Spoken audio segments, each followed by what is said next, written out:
Sir, ഈ RERA registration കൊണ്ട് എന്താണ് ഉദ്ദേശിക്കുന്നത്? RERA registration ultimately it's for customer protection. ഈ റെറ വരുന്നതിന് മുമ്പ് ഒരുപാട് മോശം പ്രാക്ടീസസ് ഈ റിയൽ എസ്റ്റേറ്റ് ഇൻഡസ്ട്രിയിൽ ഉണ്ടായിരുന്നു. പ്രധാനമായിട്ടും ആളുകളുടെ പൈസ നഷ്ടപ്പെടുന്ന ഒത്തിരി സാഹചര്യങ്ങളൊക്കെ ഉണ്ടായിട്ടുണ്ട്. പ്രൊജക്റ്റ് കംപ്ലീറ്റ് ചെയ്യാതെ പോകുന്ന അവസരങ്ങളുണ്ടായിട്ടുണ്ട്.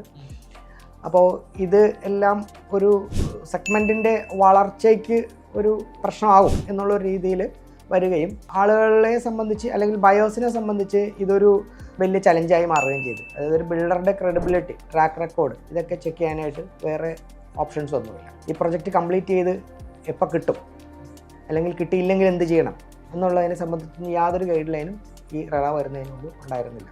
അങ്ങനെയാണ് 2016 റിയൽ എസ്റ്റേറ്റ് റെഗുലേറ്ററി അതോറിറ്റി എന്ന് പറയുന്ന സംവിധാനം നിലവിൽ വരികയും അത് ബിൽഡർമാർക്ക് വേണ്ടിയിട്ട് അല്ലെങ്കിൽ ഡെവലപ്പേഴ്സിന് വേണ്ടിയിട്ട് ഒരു കോഡ് ഓഫ് പ്രാക്ടീസ് കൊണ്ടുവരികയും ചെയ്തത്. 2017 ഇത് ഇംപ്ലിമെൻ്റ് ചെയ്തു.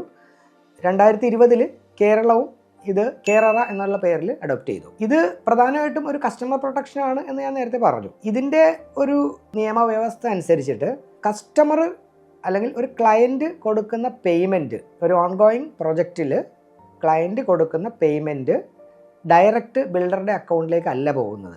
ഇത് പോകുന്നത് ഒരു എസ്ക്രോ അക്കൗണ്ട് ഉണ്ട്.